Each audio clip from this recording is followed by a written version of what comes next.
أعوذ بالله من الشيطان الرجيم. بسم الله الرحمن الرحيم. قال فما خطبكم أيها المرسلون؟ قالوا إنا أرسلنا إلى قوم مجرمين لنرسل عليهم حجارة من طين مسومة عند ربك للمسرفين. فأخرجنا من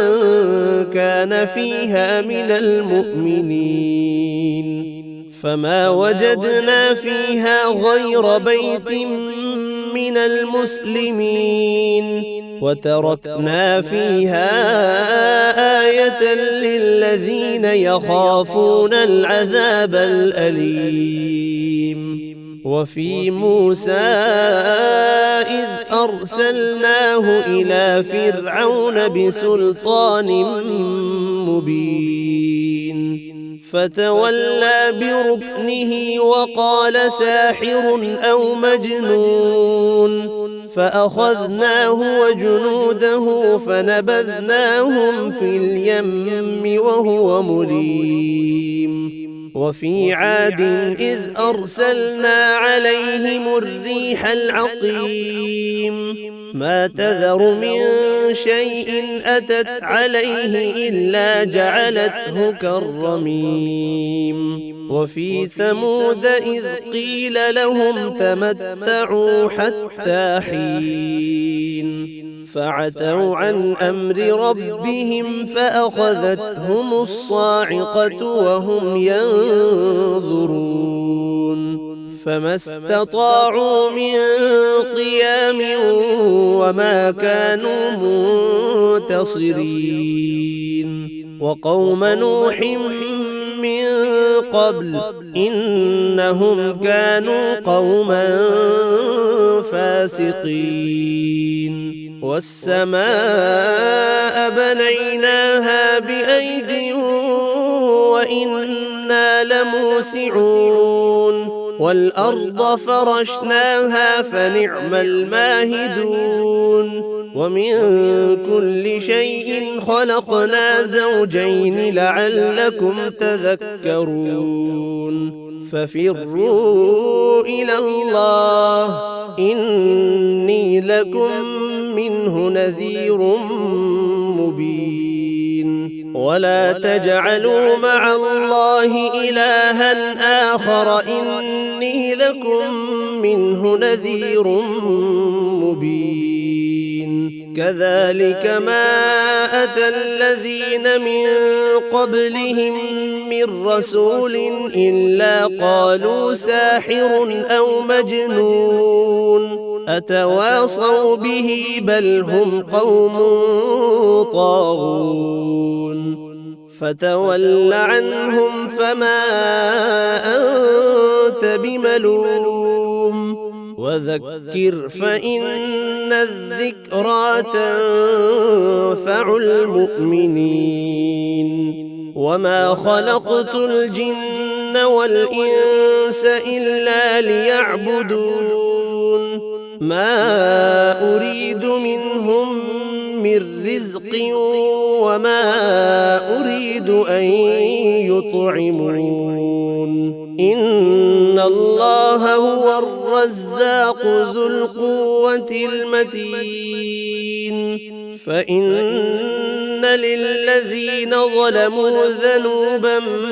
مثل ذنوب أصحابهم فلا يستعجلون. فويل للذين كفروا من يومهم الذي يوعدون. بسم الله الرحمن الرحيم.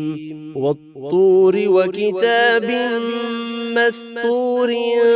في رق منشور والبيت المعمور والسقف المرفوع والبحر المسجور إن عذاب ربك لواقع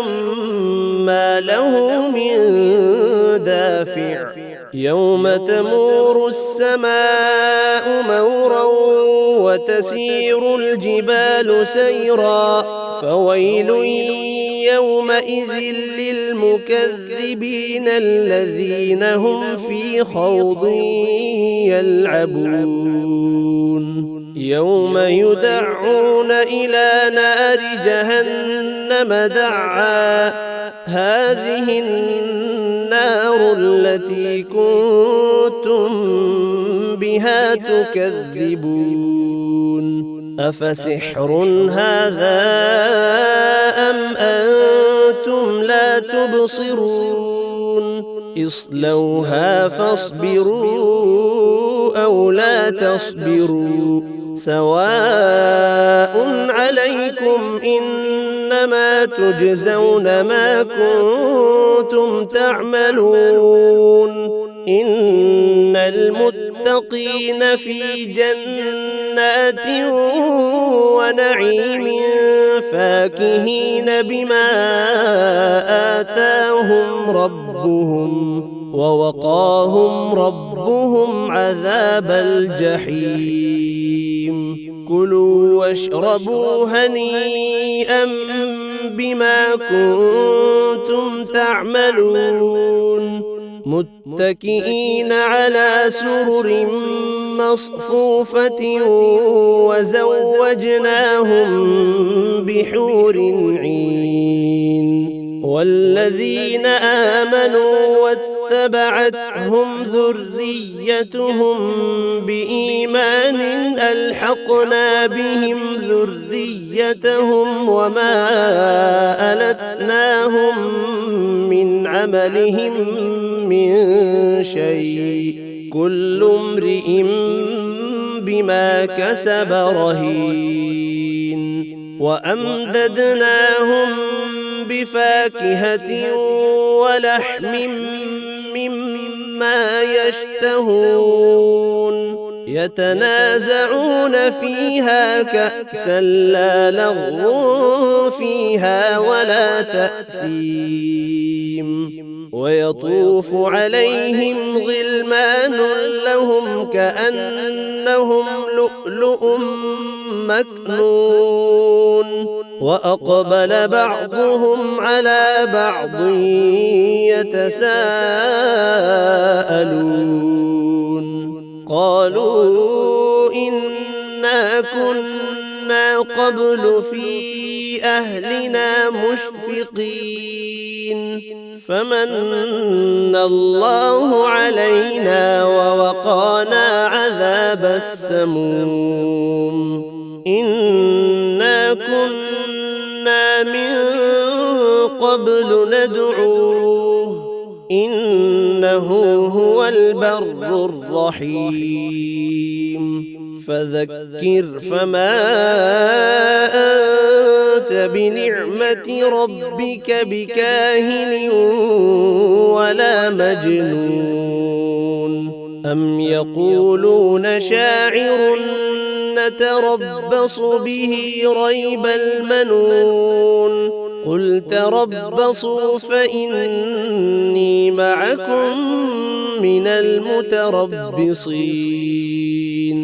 أم تأمرهم أحلامهم بهذا أم هم قوم طاغون أم يقولون تقوله بل لا يؤمنون فليأتوا بحديث مثله إن كانوا صادقين أم خلقوا من غير شيء أم هم الخالقون أم خلقوا السماوات والأرض بل لا يوقنون أم عندهم خزائن ربك أم هم المسيطرون أم لهم سلم يستمعون فيه فليأت مستمعهم بسلطان مبين أم له البنات ولكم البنون أم تسألهم أجرا فهم من مغرم مثقلون أم عندهم الغيب فهم يكتبون أم يريدون كيدا فالذين كفروا هم المكيدون أم لهم إله غير الله سبحان الله عما يشركون وإن يروا كسفا من السماء ساقطا يقولوا سحاب مركوم فذرهم حتى يلاقوا يومهم الذي فيه يصعقون يوم لا يغني عنهم كيدهم شيئا ولا هم ينصرون وإن للذين ظلموا عذابا دون ذلك ولكن أكثرهم لا يعلمون واصبر لحكم ربك فإنك بأعيننا وسبح بحمد ربك حين تقوم ومن الليل فسبحه وإدبار النجوم بسم الله الرحمن الرحيم والنجم إذا هوى ما ضل صاحبكم وما غوى وما ينطق عن الهوى إن هو إلا وحي يوحى علمه شديد القوى ذو مرة فاستوى وهو بالأفق الأعلى ثم دنا فتدلى فكان قاب قوسين أو أدنى فأوحى إلى عبده ما أوحى ما كذب الفؤاد ما رأى أفتمارونه على ما يرى ولقد رآه نزلة أخرى عند سدرة المنتهى عندها جنة المأوى إذ يغشى السدرة ما يغشى ما زاغ البصر وما طغى لقد رأى من آيات ربه الكبرى أفرأيتم اللات والعزى ومناة الثالثة الأخرى ألكم الذكر وله الأنثى تلك إذا قسمة ضيزى إن هي إلا أسماء سميتموها أنتم وآباؤكم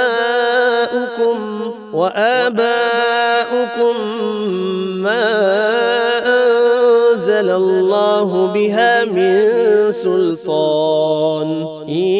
يتبعون إلا الظن وما تهوى الأنفس ولقد جاءهم من ربهم الهدى أم للإنسان ما تمنى فلله الآخرة والأولى وكم من ملك في السماوات لا تغني شفاعتهم شيئا إلا من بعد أن يأذن الله لمن يشاء ويرضى إن الذين لا يؤمنون بالآخرة ليسمون الملائكة تسمية الأنثى وما لهم به من علم إن يتبعون إلا الظن وإن الظن لا يغني من الحق شيئا فأعرض عمن تولى عن ذكرنا ولم يرد إلا الحياة الدنيا ذلك مبلغهم من العلم إن ربك هو أعلم بمن ضل عن سبيله وهو أعلم بمن اهتدى ولله ما في السماوات وما في الأرض ليجزي الذين أساءوا بما عملوا ويجزي الذين أحسنوا بالحسنى الذين يجتنبون كبائر الإثم والفواحش إلا اللمم إن ربك واسع المغفرة هو أعلم بكم إذ أنشأكم من الأرض وإذ أنتم أجنة في بطون أمهاتكم فلا تزكوا أنفسكم هو أعلم بمن اتقى أفرأيت الذي تولى وأعطى قليلا وأكدى أعنده علم الغيب فهو يرى أم لم ينبأ بما في صحف موسى وإبراهيم الذي وفى ألا تزر وازرة وزر أخرى وأن ليس للإنسان إلا ما سعى وأن سعيه سوف يرى ثم يجزاه الجزاء الأوفى وأن إلى ربك المنتهى وأنه هو أضحك وأبكى وأنه هو أمات وأحيا وأنه خلق الزوجين الذكر والأنثى من نطفة إذا تمنى وأن عليه النشأة الأخرى وأنه هو أغنى وأقنى وأنه هو رب الشعرى وأنه أهلك عادا الأولى وثمود فما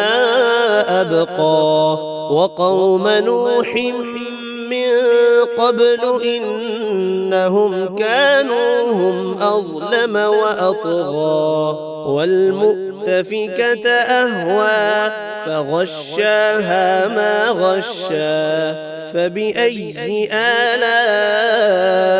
ربك تتمارى هذا نذير من النذر الأولى أزفت الآزفة ليس لها من دون الله كاشفة أفمن هذا الحديث تعجبون وتضحكون ولا تبكون وأنتم سامدون فاسجدوا لله واعبدوا بسم الله الرحمن الرحيم اقتربت الساعة وانشق القمر وإن يروا آية يعرضوا ويقولوا سحر مستمر وكذبوا واتبعوا أهواءهم وكل أمر مستقر ولقد جاءهم من الأنباء ما فيه مزدجر حكمة بالغة فما تغني النذر فتول عنهم يوم يدعو الداع إلى شيء نكر خش عن أبصارهم يخرجون من الأجداث كأنهم جراد منتشر مهطعين إلى الداع يقول الكافرون هذا يوم عسير كذبت قبلهم قوم نوح فكذبوا عبدنا وقالوا مجنون وازدجر فدعا ربه أني مغلوب فانتصر ففتحنا أبواب السماء بماء منهمر وفجرنا الأرض عيونا فالتقى الماء على أمر قد قدر وحملناه على ذات ألواح ودسر تجري بأعيننا جزاء لمن كان كفر ولقد تركناها آية فهل من مدكر فكيف كان عذابي ونذر ولقد يسرنا القرآن للذكر فهل من مدكر كذبت عاد فكيف كان عذابي ونذر إنا أرسلنا عليهم ريحا صرصرا في يوم نحس مستمر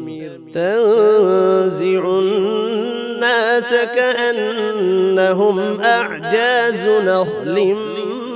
منقعر فكيف كان عذابي ونذر ولقد يسرنا القرآن للذكر فهل من مدكر كذبت ثمود بالنذر فقالوا أبشرا منا واحدا نتبعه إنا إذا لفي ضلال وسعر أألقي الذكر عليه من بيننا بل هو كذاب أشر سيعلمون غدا من الكذاب الأشر إنا مرسل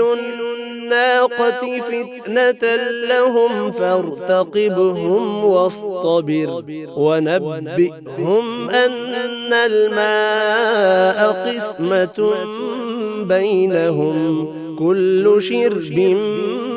محتضر فنادوا صاحبهم فتعاطى فعقر فكيف كان عذابي ونذر إنا أرسلنا عليهم صيحة واحدة فكانوا كهشيم المحتضر ولقد يسرنا القرآن للذكر فهل من مدكر كذبت قوم لوط بالنذر إنا أرسلنا عليهم حاصبا إلا آل لوط نجيناهم بسحر نعمة من عندنا كذلك نجزي من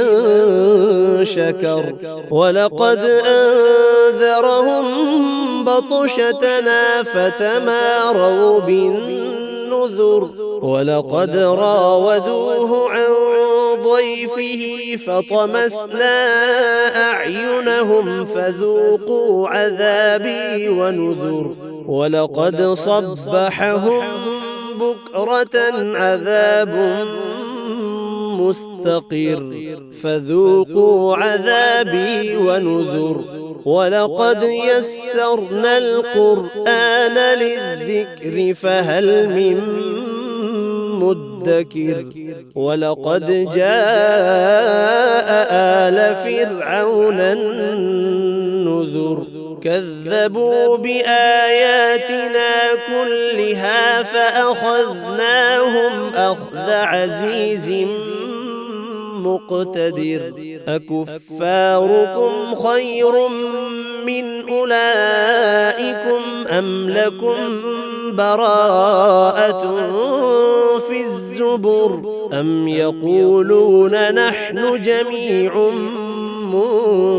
منتصر سيهزم الجمع ويولون الدبر بل الساعة موعدهم والساعة أدهى وأمر إن المجرمين في ضلال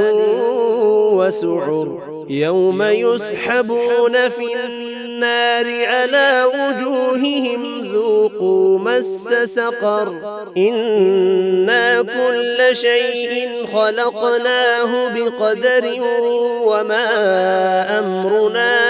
إلا واحدة كلمح بالبصر ولقد أهلكنا أشياعكم فهل من مدكر وكل شيء فعلوه في الزبر وكل صغير وكبير مستطر إن المتقين في جنات ونهر في مقعد صدق عند مليك مقتدر بسم الله الرحمن الرحيم الرحمن علم القرآن خلق الإنسان علمه البيان الشمس والقمر بحسبان والنجم والشجر يسجدان والسماء رفعها ووضع الميزان ألا تطغوا في الميزان وأقيموا الوزن بالقسط ولا تخسروا الميزان والأرض وضعها للأنام فيها فاكهة والنخل ذات الأكمام والحب ذو العصف والريحان فبأي آلاء ربكما تكذبان خلق الإنسان من صلصال كالفخار وخلق الجان من مارج من نار فبأي آلاء ربكما تكذبان رب المشرقين ورب المغربين فبأي آلاء ربكما تكذبان مرج البحرين يلتقيان بينهما برزخ لا يبغيان فبأي آلاء ربكما تكذبان يخرج منهما اللؤلؤ والمرجان فبأي آلاء ربكما تكذبان وله الجوار المنشآت في البحر كالأعلام فبأي آلاء ربكما تكذبان كل من عليها فان ويبقى وجه ربك ذو الجلال والإكرام فبأي آلاء ربكما تكذبان يسأله من في السماوات والأرض كل يوم هو في شأن فبأي آلاء ربكما تكذبان سنفرغ لكم أيها الثقلان فبأي آلاء ربكما تكذبان يا معشر الجن والإنس إن استطعتم أن تنفذوا من أقطار السماوات والأرض فانفذوا لا تنفذون إلا بسلطان فبأي آلاء ربكما تكذبان يرسل عليكما شواظ من نار ونحاس فلا تنتصران فبأي آلاء ربكما تكذبان فإذا انشقت السماء فكانت وردة كالدهان فبأي آلاء ربكما تكذبان فيومئذ لا يسأل عن ذنبه إنس ولا جان فبأي آلاء ربكما تكذبان يعرف المجرمون بسيماهم فيؤخذ بالنواصي والأقدام فبأي آلاء ربكما تكذبان هذه جهنم التي يكذب بها المجرمون يطوفون بينها وبين حميم آن فبأي آلاء ربكما تكذبان ولمن خاف مقام ربه جنتان فبأي آلاء ربكما تكذبان ذواتا أفنان فبأي آلاء ربكما تكذبان فيهما عينان تجريان فبأي آلاء ربكما تكذبان فيهما من كل فاكهة زوجان فبأي آلاء ربكما تكذبان متكئين على فرش بطائنها من استبرق وجنى الجنتين دان فبأي آلاء ربكما تكذبان فيهن قاصرات الطرف لم يطمثهن إنس قبلهم ولا جان فبأي آلاء ربكما تكذبان كأنهن الياقوت والمرجان فبأي آلاء ربكما تكذبان هل جزاء الإحسان إلا الإحسان فبأي آلاء ربكما تكذبان ومن دونهما جنتان فبأي آلاء ربكما تكذبان مدهامتان فبأي آلاء ربكما تكذبان فيهما عينان نضاختان فبأي آلاء ربكما تكذبان فيهما فاكهة ونخل ورمان فبأي آلاء ربكما تكذبان فيهن خيرات حسان فبأي آلاء ربكما تكذبان حور مقصورات في الخيام فبأي آلاء ربكما تكذبان لم يطمثهن إنس قبلهم ولا جان فبأي آلاء ربكما تكذبان متكئين على رفرف خضر وعبقري حسان فبأي آلاء ربكما تكذبان تبارك اسم ربك ذي الجلال والإكرام بسم الله الرحمن الرحيم إذا وقعت الواقعة ليس لوقعتها كاذبة خافضة رافعة إذا رجت الأرض رجا وبست الجبال بسا فكانت هباء منبثا وكنتم أزواجا ثلاثة فأصحاب الميمنة ما أصحاب الميمنة وأصحاب المشأمة ما أصحاب المشأمة والسابقون السابقون أولئك المقربون في جنات النعيم ثلة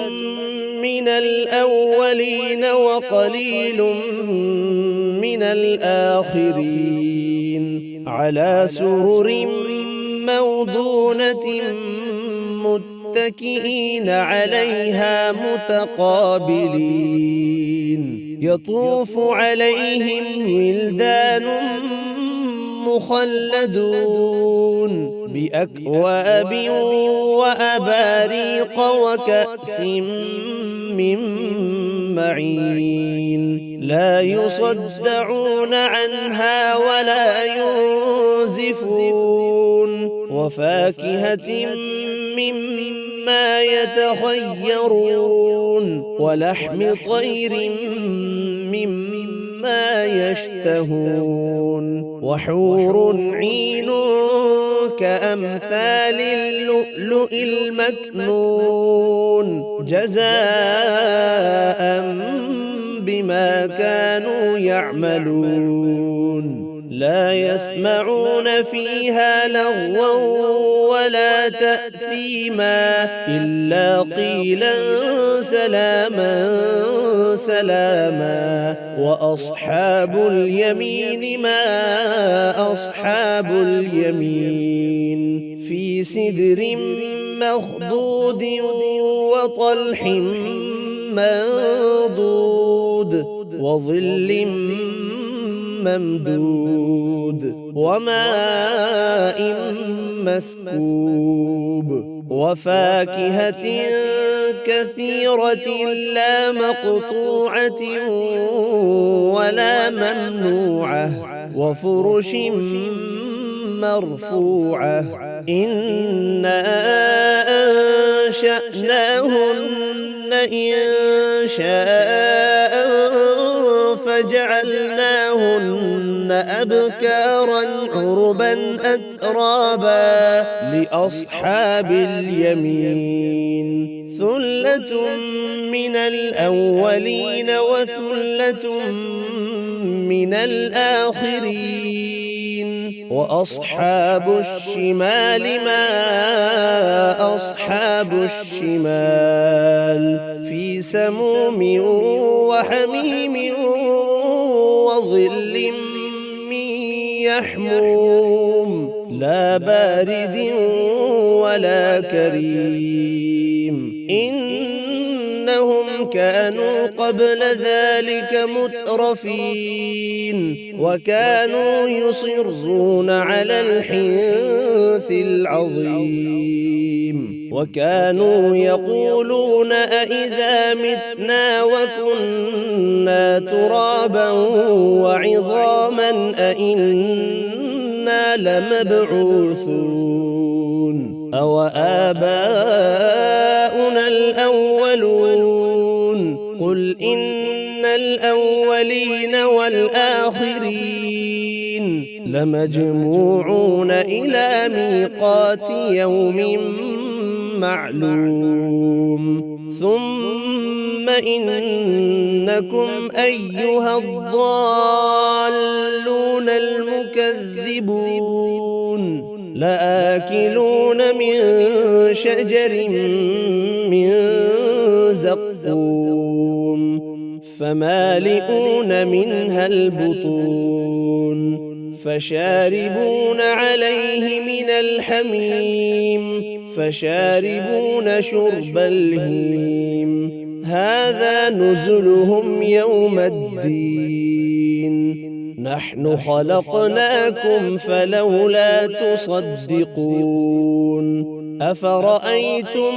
ما تمنون أأنتم تخلقونه أم نحن الخالقون نحن قدرنا بينكم الموت وما نحن بمسبوقين على أن نبدل أمثالكم وننشئكم فيما لا تعلمون ولقد علمتم النشأة الأولى فلولا تذكرون أفرأيتم ما تحرثون أأنتم تزرعونه أم نحن الزارعون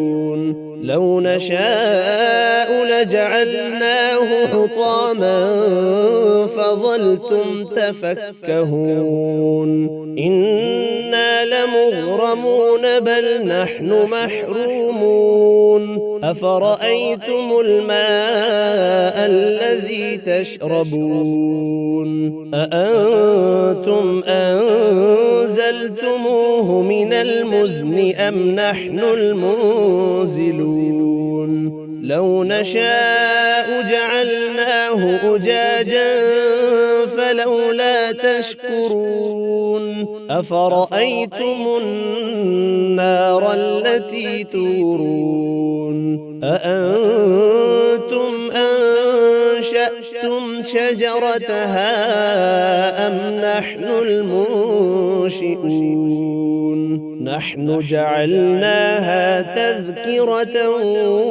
ومتاعا للمقوين فسبح باسم ربك العظيم فلا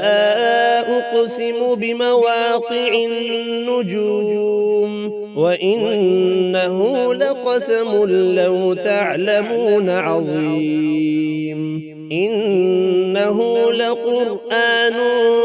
كريم في كتاب مكنون لا يمسه إلا المطهرون تنزيل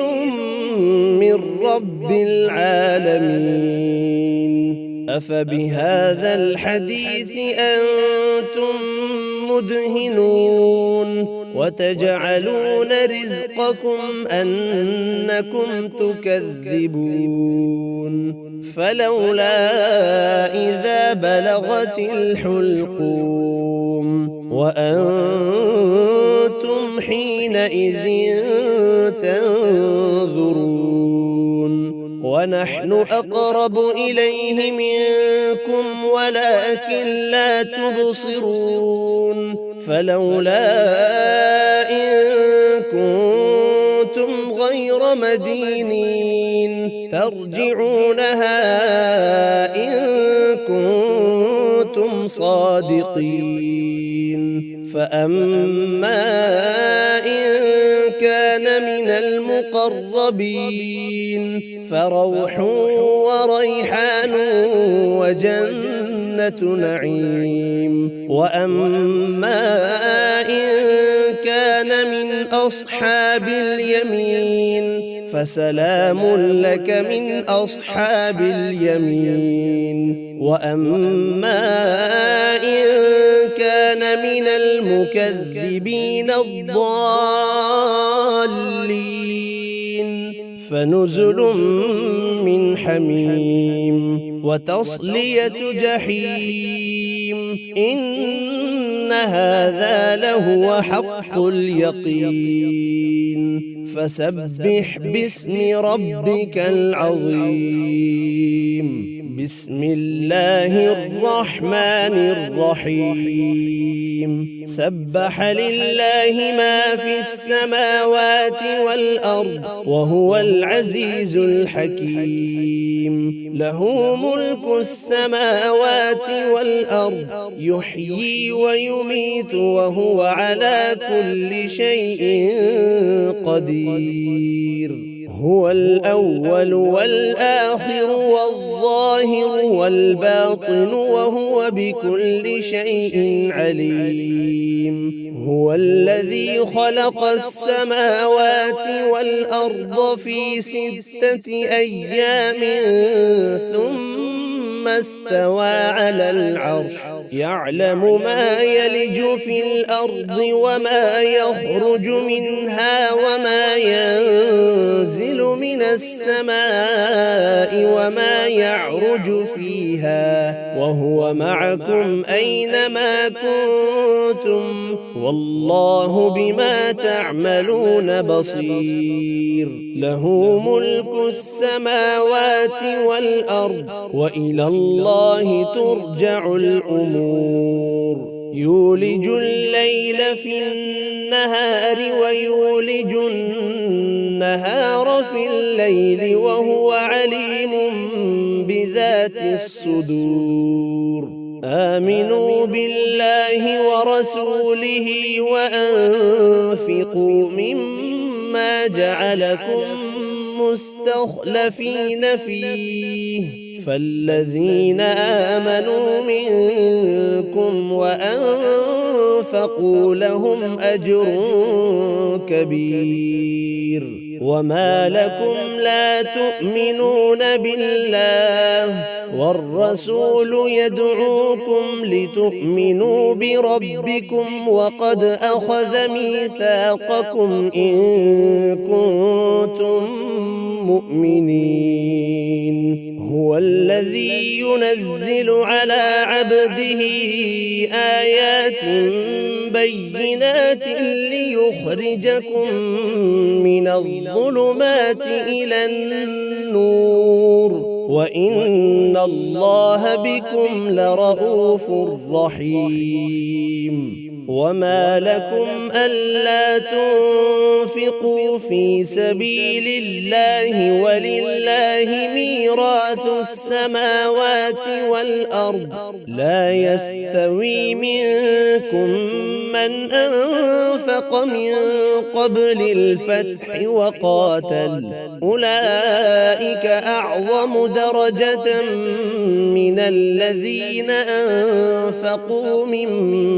بعد وقاتلوا وكلا وعد الله الحسنى والله بما تعملون خبير من ذا الذي يقرض الله قرضا حسنا فيضاعفه له وله أجر كريم يوم ترى المؤمنين والمؤمنات يسعى نورهم بين أيديهم وبأيمانهم بشراكم اليوم جنات تجري من تحتها الأنهار خالدين فيها ذلك هو الفوز العظيم يوم يقول المنافقون والمنافقات للذين آمنوا انظرونا نقتبس من نوركم قيل ارجعوا وراءكم فالتمسوا نورا فضرب بينهم بسور له باب باطنه فيه الرحمة وظاهره من قبله العذاب ينادونهم ألم نكن معكم قالوا بلى ولكنكم فتنتم أنفسكم وتربصتم وارتبتم وغرتكم الأماني حتى جاء أمر الله وغركم بالله الغرور فاليوم لا يؤخذ منكم فدية ولا من الذين كفروا مأواكم النار هي مولاكم وبئس المصير. ألم يأن للذين آمنوا أن تخشع قلوبهم لذكر الله وما نزل من الحق ولا يكونوا كالذين أوتوا الكتاب من قبل فطال عليهم الأمد فقست قلوبهم وكثير منهم فاسقون. اعلموا أن الله يحيي الأرض بعد موتها قد بينا لكم الآيات لعلكم تعقلون. إن المصدقين والمصدقات وأقرضوا الله قرضا حسنا يضاعف لهم ولهم أجر كريم. والذين آمنوا بالله ورسله أولئك هم الصديقون والشهداء عند ربهم لهم أجرهم ونورهم. والذين كفروا وكذبوا بآياتنا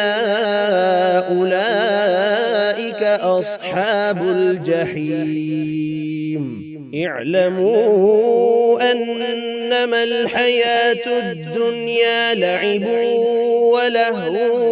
وزينة وتفاخر بينكم وتكاثر في الأموال والأولاد كمثل غيث أعجب الكفار نباته ثم يهيج فتراه مصفرا ثم يكون حطاما وفي الآخرة عذاب شديد ومغفرة من الله ورضوان وما الحياة الدنيا إلا متاع الغرور. سابقوا إلى مغفرة من ربكم وجنة عرضها كعرض السماء والأرض أعدت للذين آمنوا بالله ورسله ذلك فضل الله يؤتيه من يشاء والله ذو الفضل العظيم. ما أصاب من مصيبة في الأرض ولا في أنفسكم إلا في كتاب من قبل أن نبرأها إن ذلك على الله يسير. لكي لا تأسوا على ما فاتكم ولا تفرحوا بما آتاكم والله لا يحب كل مختال فخور. الذين يبخلون ويأمرون الناس بالبخل ومن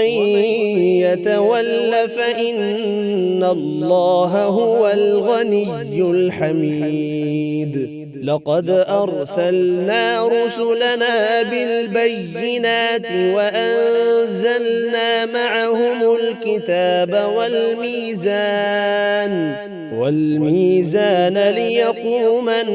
الناس بالقسط وأنزلنا الحديد فيه بأس شديد ومنافع للناس وليعلم الله من ينصره ورسله بالغيب إن الله قوي عزيز. ولقد أرسلنا نوحا وإبراهيم وجعلنا في ذريتهما النبوة والكتاب فمنهم مهتد وكثير منهم فاسقون ثم قفينا على آثارهم برسلنا وقفينا بعيسى ابن مريم وآتيناه الإنجيل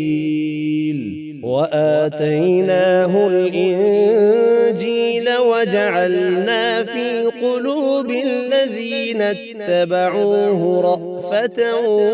ورحمة ورهبانية ابتدعوها ما كتبناها عليهم إلا ابتغاء رضوان الله فما رعوها حق رعايتها فآتينا الذين آمنوا منهم أجرهم وكثير منهم فاسقون يا أيها الذين آمنوا اتقوا الله وآمنوا برسوله يؤتكم كفلين من رحمته ويجعل لكم نورا تمشون به ويغفر لكم والله غفور رحيم لئلا يعلم أهل الكتاب ألا يقدرون على شيء من